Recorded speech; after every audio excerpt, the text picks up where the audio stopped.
Hey, family, it's your sister Jocelyn here, and welcome to another episode of Faith on the Journey. If this is your first time tuning in, we welcome you and want you to know that we are here to support you on your healing journey. We have a team of Christian counselors who specialize in Bible based trauma informed care to help you to heal from the trauma that you've experienced in your life. We also have a team of grief counselors who are here to support you. So you can learn about these resources and so much more on our website at faithonthejourney.org. Again, that is faithonthejourney.org. Now, today we're continuing our series on the grieving mother. Earlier in the month, we talked about grieving that someone would experience after having a miscarriage. Last week, we talked with a mother who lost her child to natural causes. This week, we're actually exploring what is it like to experience grief from trauma that comes from gun violence. Now, I'm from the Chicagoland area, and gun violence is something that is all too common, and it has affected the lives of not just affected, shattered the lives of so many people. And so we're going to talk about that today. And I'm excited to have a guest with us who's a part of an organization that is doing incredible things in the Chicagoland area called Purpose Over Pain. And this organization is committed to supporting individuals who've experienced the loss of a loved one due to gun violence. And I have one of the representatives from that team with us today, Adrienne Swanigan Williams, who is a Chicagoan. She became a mother at a very young age. She's married with 6 children.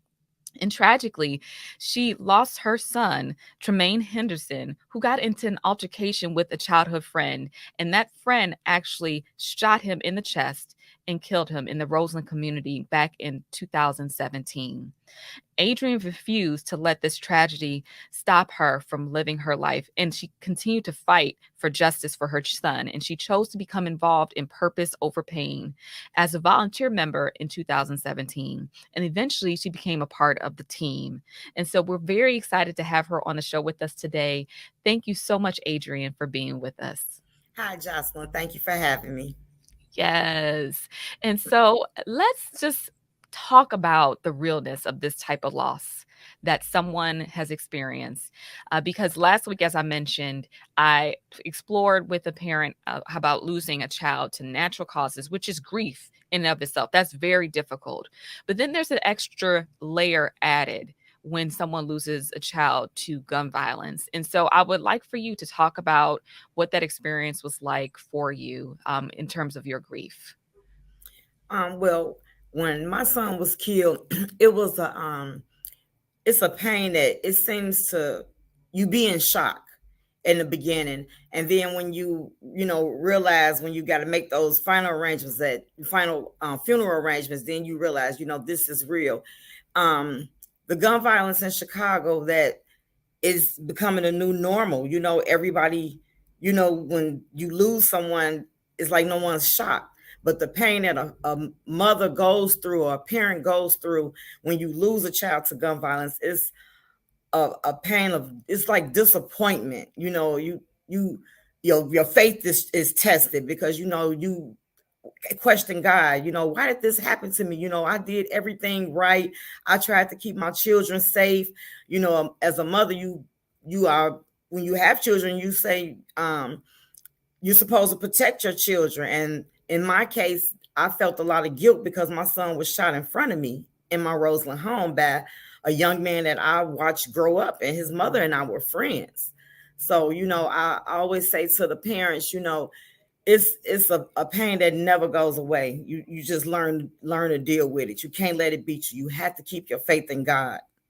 I really appreciate that, Adrian. And I would like for you to talk a little bit more about what you said in terms of your faith being tested. Did you have some wrestling matches with God in that moment? Oh yes, I thought about suicide. The night that they let me know that my son didn't make it, I was in the bathroom and I had a whole bottle of Tylenol, and I was pouring them in my hand. I was about to take them, and my mother knocked on the bathroom door and she said, "Adrian, are you okay?" And I didn't answer, and she said, "Are you okay?" She repeated herself, and I said, "Yeah." And I put the pills back in there because at that time it was like God came to me and was like, "Ain't nobody gonna make these funeral arrangements how you would do it. So you got to get yourself together." So I came out, and I was, mingling with family and everything, but I didn't want to talk to nobody at that point. I was just like, leave me alone, because I felt like I wasn't a good mother. I'm like, my son got hurt at home where he's supposed to be safe. So it was a big disappointment, and my faith was tested. I just kept saying, God, why would you do this to me? I try to be a good person. I try to do everything right. I tried to keep my kids on the right path. My sons wasn't in the street, no gang bangers or anything. We were in the Roseland area, and yeah, they would have, interaction with the police, because that's what the police do, stereotype when black boys walking down the street. But I lost my faith, and I was like, I'm not having my son funeral at no church. That's what I was saying. I'm like, I'm just do it at the funeral home. I'm like, and no, don't put this in there. When I was doing the obituary, no, don't even mention that he got baptized, because how could God love him and let this happen to him? But eventually I did come around. It was like God just put it was like a chill came over my body, like he was coming into me and was telling me, like, my child, I got you. you know so it was a hard pill to swallow, and I thank God today for my strength, because 2017 I was a basket case. I Yeah. really was. Yes, yes. And I appreciate you being so real about it, because I'm sure parents who've experienced this type of loss have felt the same, you know. Yeah. And I also would like for you to kind of spend some time about talking about how this grief journey is not linear in nature, because even though you lost your child, it's been about 5 years. Yeah. How are things even now as it relates to the grief? Well, one thing I've noticed too, um, my my appetite. I never got my appetite back. I can eat like once a day. I lost a lot of weight, and I keep busy. I can't be still. I have not slept like a full night without. I don't. They said I had PTSD, but they tried to put me on the medication, but it made me sleep. And I told the doctor, this is exactly what I told him. I said, I can't sleep all day. I said, my landlord comment, people gas don't care. My son dead. They want their money. So I'm like, I got to work. I have to work. So I just did a lot of praying, and I was taking things like Advil, PM, Benadryl, and I still do that to this day. I cannot go to sleep on my own, because at night it's like my mind run wild. Once my body settles down, I relive that, like the ambulance. Those are my triggers when I hear ambulance, because I just remember when my son was in back of that ambulance and he was like, Mom, I can't breathe. I'm finna die. You know, and they closed that door on my face, number 60, that ambulance. So I had to move out that house, because that fire station was on the corner, and I saw that ambulance every day. So, and now today, I'm stronger, but I'm not as strong as people think that I am. And I'm able to talk to another mother and help her through her journey with her pain. But I need to practice what I preach, because I can tell another mother what to do and how to get past it, but I can't myself. So, it feels good to give back and talk to a mother and explain, to share my story with her. And sometimes I feel a little guilty when I share my story, because most of the mothers that I talk to, their cases are unsolved. So when I'm speaking that my son's case is solved, that it was solved this year of in January 21st, 2022, the actual day it happened, they sentenced him. I didn't get the justice that I wanted. But some justice is better than none at all. And like I was saying, I be feeling guilty sometimes when I'm talking with the mothers, because they don't know if they in the store with their son or daughter's the killer, and it's a journey. It's a journey. Journey is the right word. Yeah, and every day you're making a choice to get up, get out of bed, and to fight for justice, to do Yes, this important work. And yes, I'm wondering, in terms of your heart and guarding it so it didn't become bitter, yeah. or just in full with anger, what were some steps that you took to help your heart to heal? I did a lot of praying, and I listened to this song every day, all the way to work and all the way home. Whitney Houston's "I Didn't Know My Own Strength." So that's my motive. I always say I wasn't built to break. I got this, because when my faith was tested and I wanted to give up, I had to think about Tremaine was my fourth child. I have other children. So, I didn't want to make my children feel that I love Tremaine more than I love them. Although he was my different child. He was my only grown child, still living at home with me. For some reason, I kept him close. And I always felt like, was this a sign? I had all my kids at Michael Reese Hospital. I had Tremaine at Christ. He ended up dying at Christ. So, I did a lot of praying. I had to do a lot of praying and staying around positive people. I had to cut people off. And yeah, I'm going to be honest. I had, things in my mind, where the devil was on my shoulders. And, I was saying things like, if that judge let him out, I'm going to go to his house and I'm going to kill him in front of his mama, and I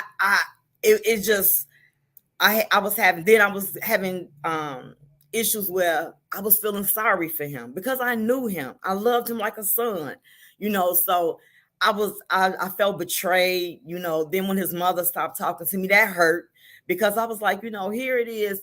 You mad at me, but your son killed my son. You can still see your son. So the journey that I went down, I was becoming like I was bipolar. One day I was good.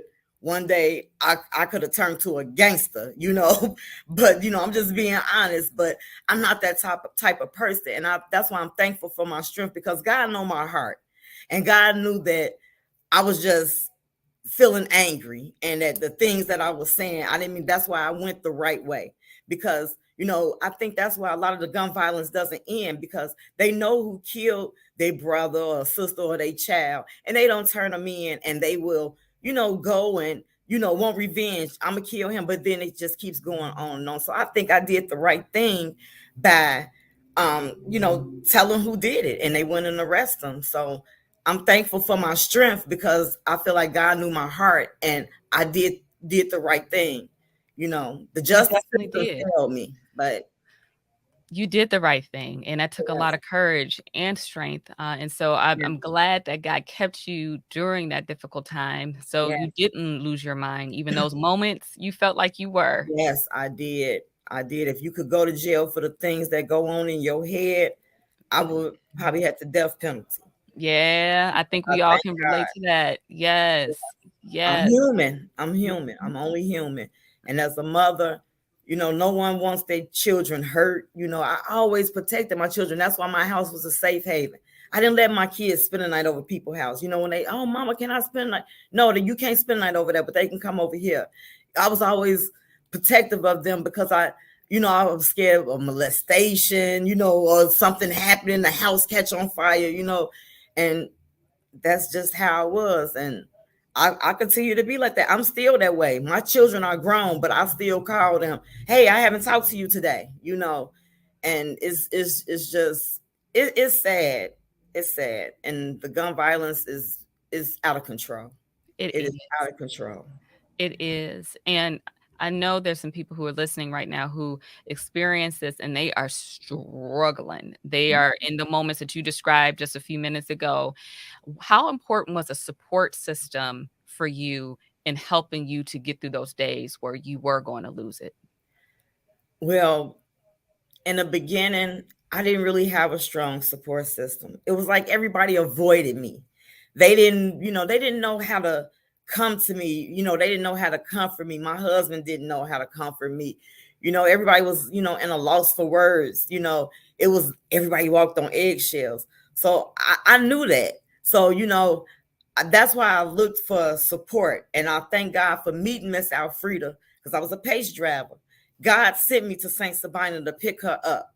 She was my client. And when she saw my button on my shirt and asked me, had I lost a child was it gun violence? And I told her, yeah, I came to Purpose Over Pain in May of 2017, just a few months after losing my son.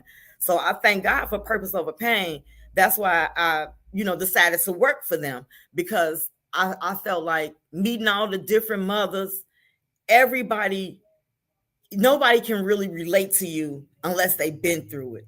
Nobody. You can talk with a mother who said, "Oh, I know my son was sick and he died of cancer," or things like that. But it's a different kind of pain when your child life is stolen, because when they're shot, or stabbed, that's stolen. You're not prepared for that.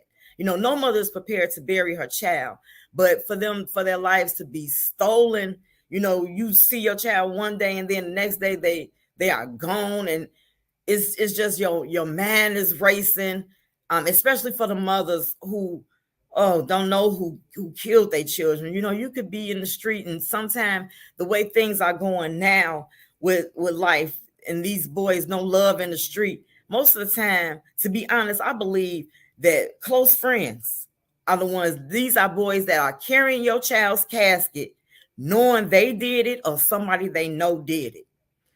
So you become where you don't trust people, because I know that's how I am. I don't trust people. I have trust issues. When I move, I don't let a lot of people know where I move to. You have to change your friends. You have to be around positive people, not just people that experienced your pain, but people that keep you uplifted. You don't want to talk to somebody who's always complaining, who's always got a sad story, who always needs something. You have to be around positive people. And that's what I found with Purpose Over Pain. I've done a lot of support groups, different support circles.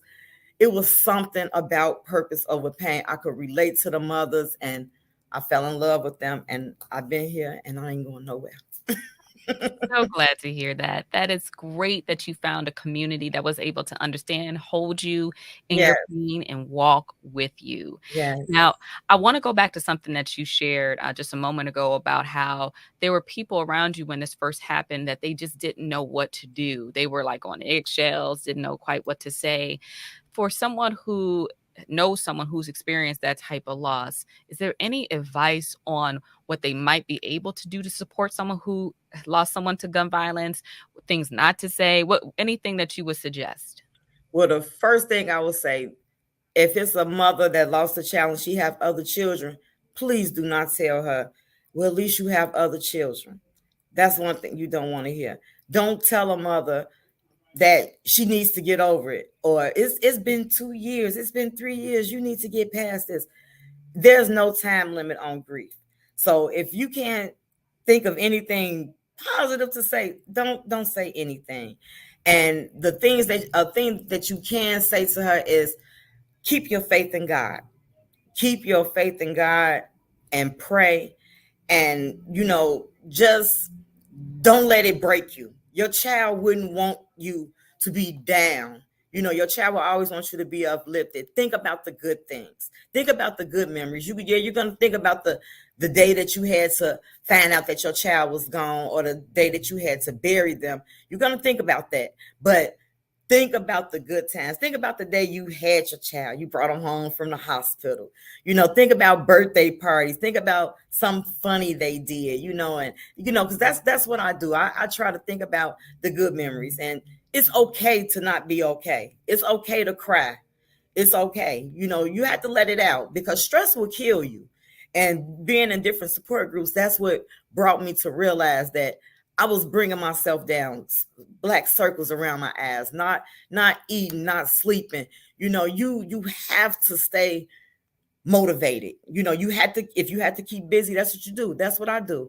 I don't sit still. When I sit still, I'm going to sleep. And trust me, it's all something with PM. I didn't turn to drugs. I didn't turn to alcohol. And I would like to tell mothers that too. Drugs and alcohol, that just makes it worse. It coats the pain, but when you sober up, it's still there. So I never used drugs. I never drink. I was a social drinker. I have a little wine, but that's just not me. I was never that type of person. I was never a party person. So, you know, That's that's what I'm good. That's good saying. that you were able to find the things to help you to cope and navigate this very difficult time. Yeah, And you kind of spoke to maybe one technique that you can use for my next question, but holidays, birthdays, yes. moments that are remind you of anniversary. What do you do in those moments to help you to get through those tough days? Well, when Tremaine's birthday come, I do things positive. I've done a lot of things. The first year that he passed, he was turning 22, that August of 2017. I went down on Canal Street. I gave the homeless sandwiches, water, chips. It was a few children there, so I ran in Walgreens and got candy. I gave them toiletries, toiletry bags that I made up. I called them Heavenly Angel bags, and I passed them out. The second year I did movie theater in the backyard with his nieces and nephews, where I bought a projector screen and everything. I do something positive and I do something different every year.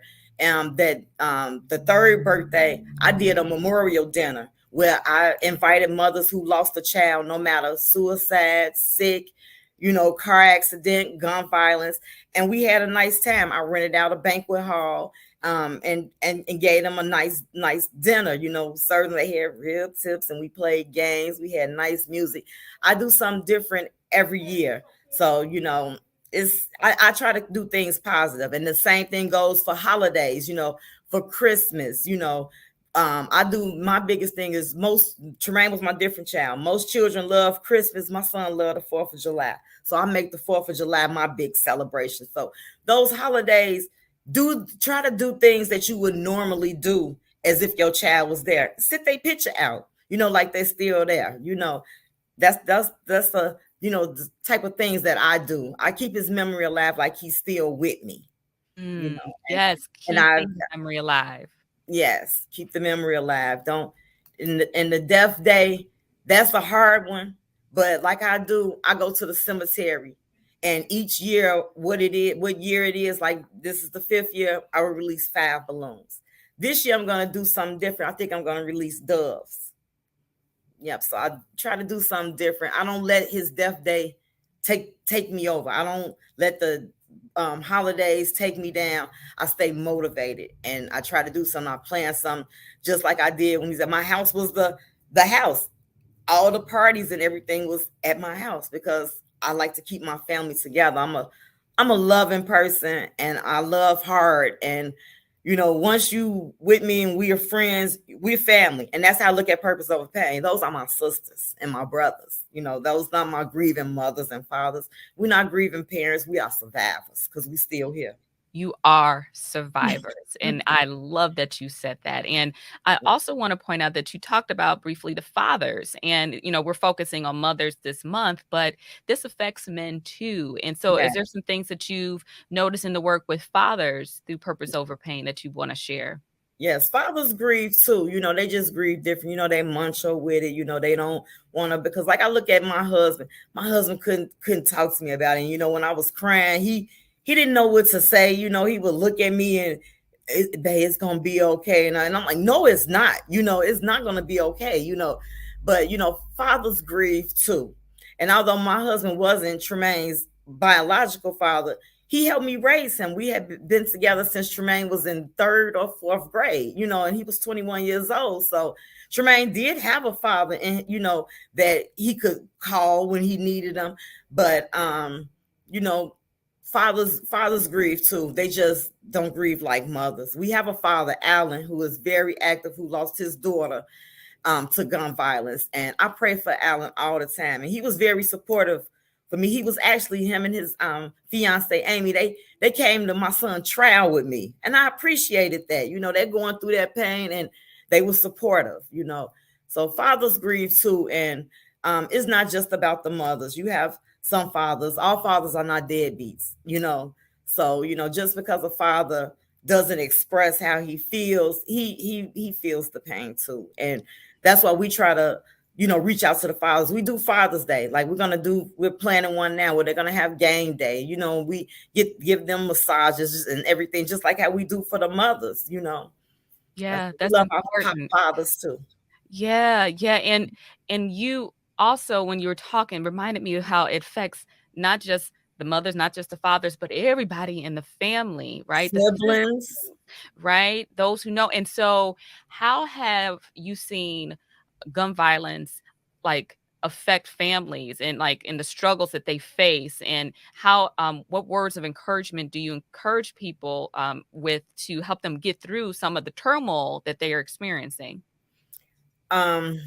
the best thing I can say is for them to do is to, maybe have dinner together, talk about it, talk about what's on your mind. You have siblings that grieve, um, you ask them what's going on with them, don't just think like how I did for in my situation.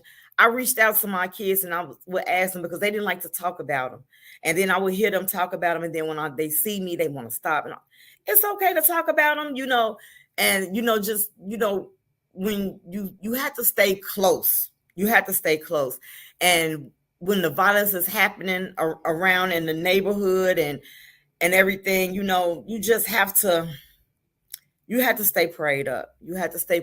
But don't let the violence and what's going on in your neighborhood make you a bad person. If you always had a good heart and you're out here and you're trying to do things to better, talk to your people in your community. Reach out to kids. Some parents know what their children into. So, if you got a neighbor whose son is out in the street, pull that boy to the side and talk to him. Hey, you going down the wrong road. Don't do that to your mother. Because that's what I do. I talk to young men when I see them, and I tell them, don't make your mama sit on that front row. I've been there. Don't do that. It's better things in life. Don't try to do things to fit in. The gun violence is getting ridiculous. I mean, and it's happening every day. And it's like now funerals have turned into fashion shows. You just social media is bad. It's bad. It really is. It really is. I And hope that's I'm why answering the questions you that are, you you are. are. And I see more and more why an organization like Purpose Over Pain is needed. And you are the epitome of using and putting purpose over your pain Yeah. through what you did even before you were active in the organization. And so I want you to talk about some of the great work that Purpose Over Pain is doing today and how you're able to support parents who've experienced this or family members who've experienced this type of loss. Well, here at Purpose Over Pain, we are a group of parents who lost children to gun violence. So we reach out to the mothers when they lost their children. I work in the MLK Center. I do the crime victim compensation application. So if a mother doesn't have insurance, because a lot of them don't, I fill out the application and help them. If they need me to go to the funeral home, I'm at the funeral home. We do a lot of things to keep our parents positive and let them know that they have someone who cares. We do spa day. We just had a Mother's Day event. It was so beautiful. We gave the mothers massages. They got their eyelashes done, their nails and everything. Gave them a good meal. We do a lot of things. We go out and in the community and we give the children book bags, for back to school. We just did the Easter invasion where we was on the front of St. Sabina Church and we gave the children Easter baskets and hot dogs and water and chips and cookies. We do a lot of things. We do things to give back, to let the community know that we do care. The gun violence that's going on, we care. We do peace marches with Father Michael Flagler. We do that, and we try to let them know that they are not alone.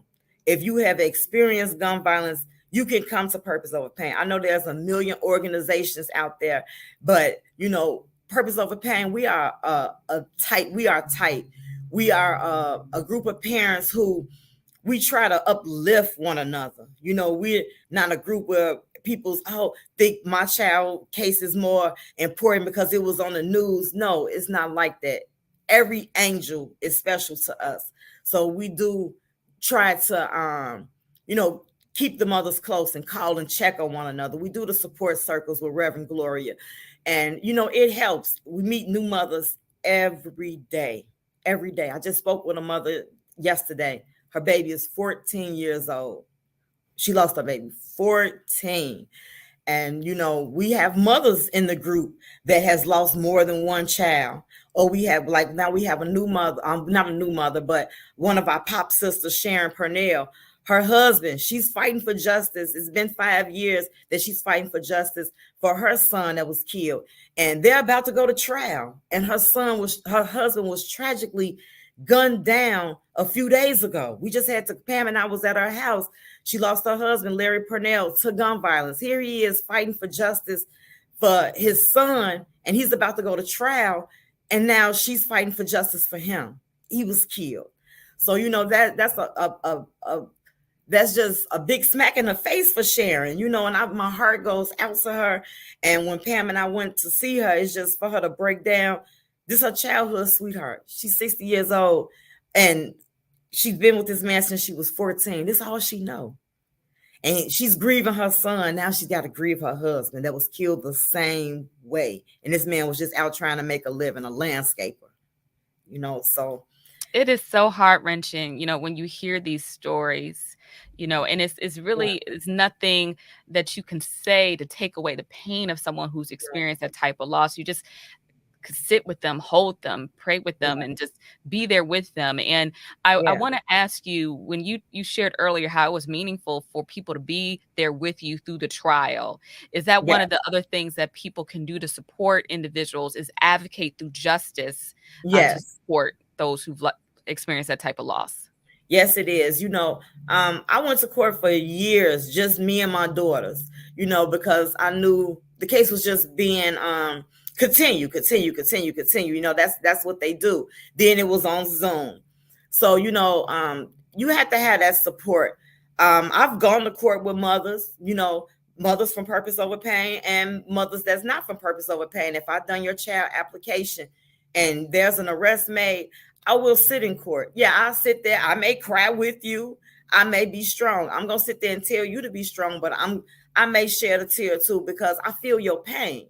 So, it was very, I felt good to know that my Purpose Over Pain family loved me. They all tried to come, and the dates was changing and everything, and people have their own lives. And just like one of the mothers who would support me, that was a very close friend to me, Anna, she came to the first day of the trial. She ended up passing before my son's case was over from COVID.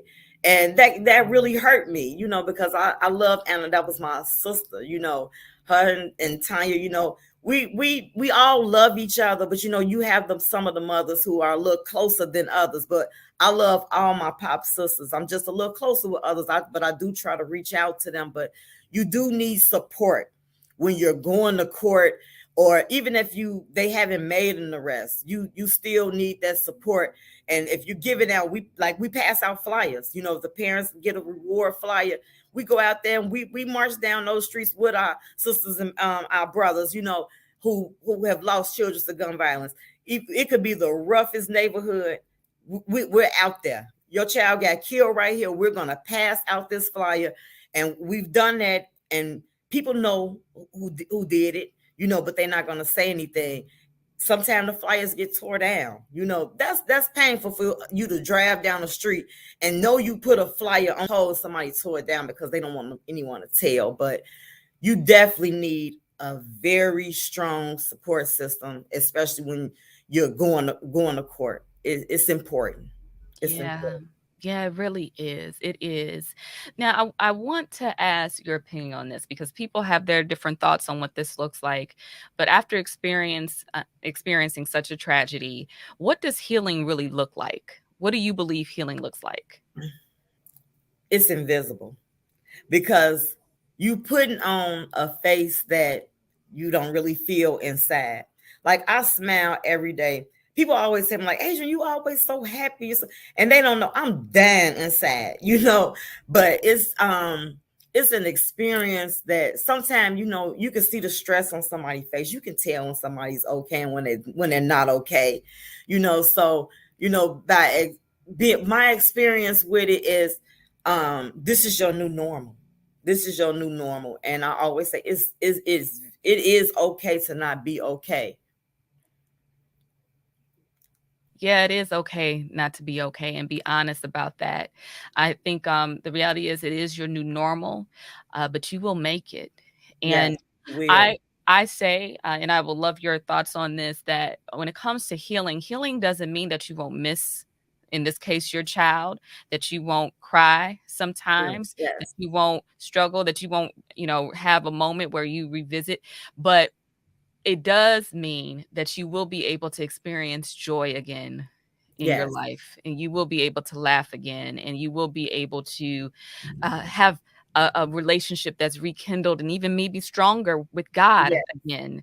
Yes. And so for me, I think where people have been confused around healing is that they think that they just never feel those painful emotions ever again.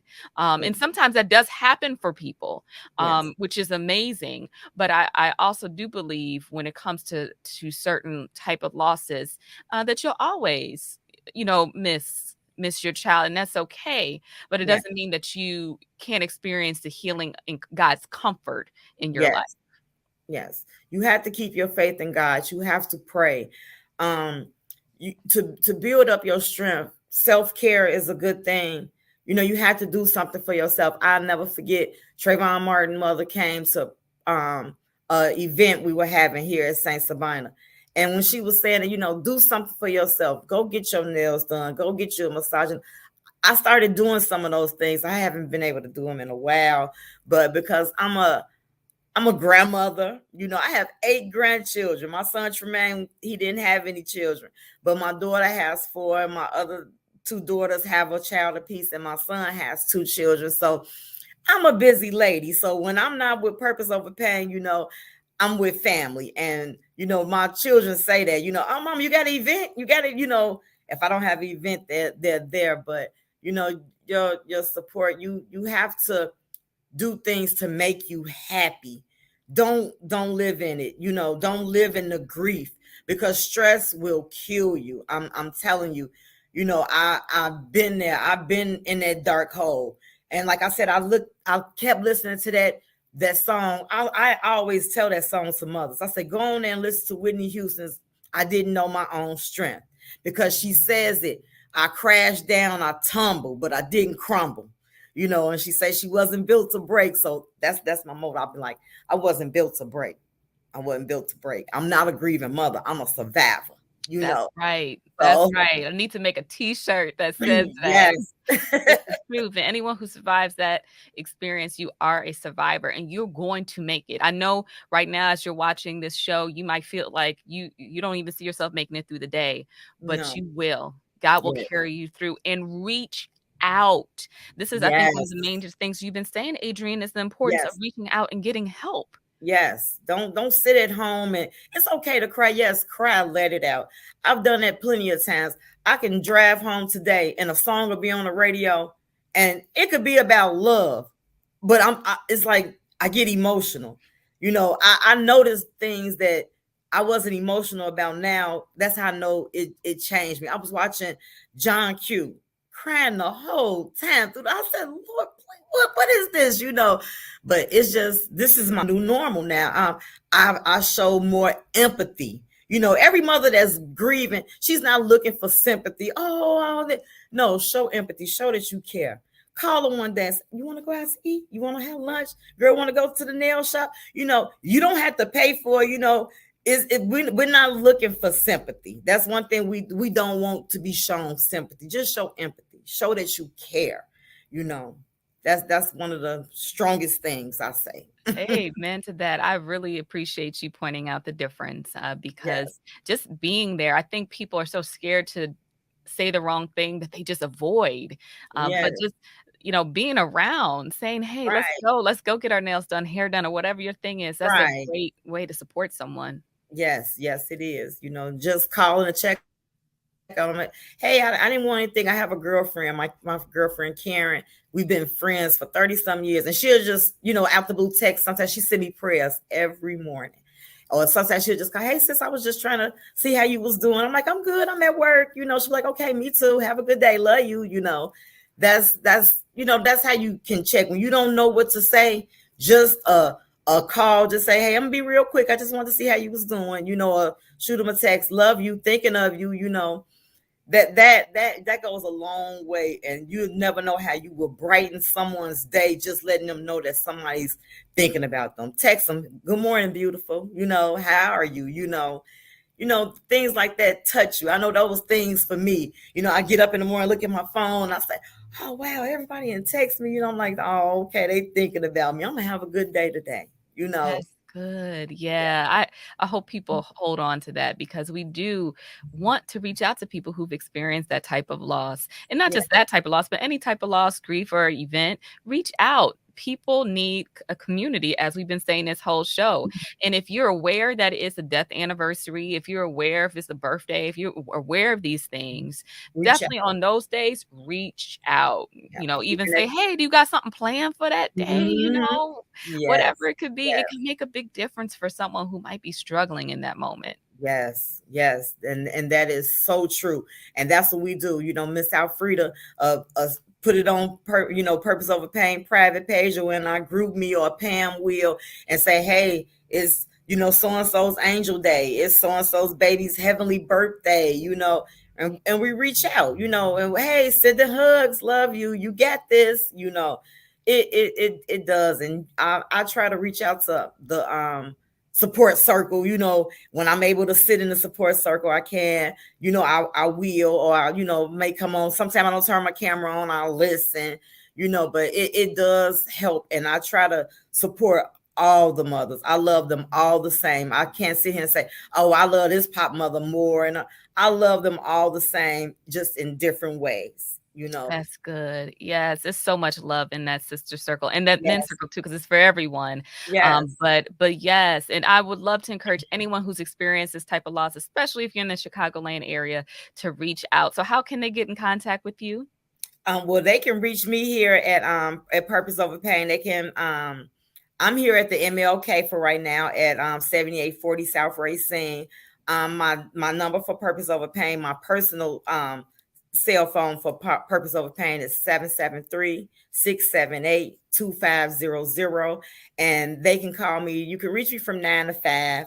Most of the time I try to keep the phone on because sometimes I will have a mother that will call me after 5 o'clock. So that's why Pam is too, trying to put a 24-hour hotline out there, because we have mothers that want to call us in the middle of the night. So some of them that has our personal cell phones, that we have, they will call us. So if my Purpose Over Pain phone not on, I'm getting calls from my personal cell, and it's just a mother, oh, Adrienne, I just couldn't sleep tonight, and I try to sit up and talk with them. And like I said, sometimes I need to practice what I preach, because some of the mothers just don't know. They uplift me. They thinking, oh, I'm so glad you called me. And I'm thinking, like, you just don't know I was having a bad day. But I didn't say that when you called me. I knew you was calling because you were having a bad day. So I didn't want to say, well, girl, I'm going to call you back. I'm having a bad day too. I said, well, what's going on? Now I'm feeling better because I'm like, I'm not alone. I know another mother feel like I feel today, because this is our new normal. You're Yeah. gonna have them good days and you're gonna have them bad days, but you gotta be strong. You gotta fight. Put them boxing gloves on and say, I Yes. got this. My baby wouldn't want me to be down. Yes, yes. And that's the truth. That is the truth. Keep fighting, keep moving forward. I Yeah. encourage you all to reach out. And again, can you share that number, the direct number that people can reach you at again for me? Yes, my Purpose Over Pain number is area code 773-678-2500. And I'm here at the MLK at 7840 South Racine. Perfect. Yes, please take advantage of the resources that are there. They want to walk with you. And I appreciate you so much, Adrienne, for your authenticity, for sharing your story today, and for helping those who were able to tune into the show. Yes. So God bless you and the work that you're doing. Yes. And I will definitely be in touch with you soon. You hang tight backstage while I sign off for the show.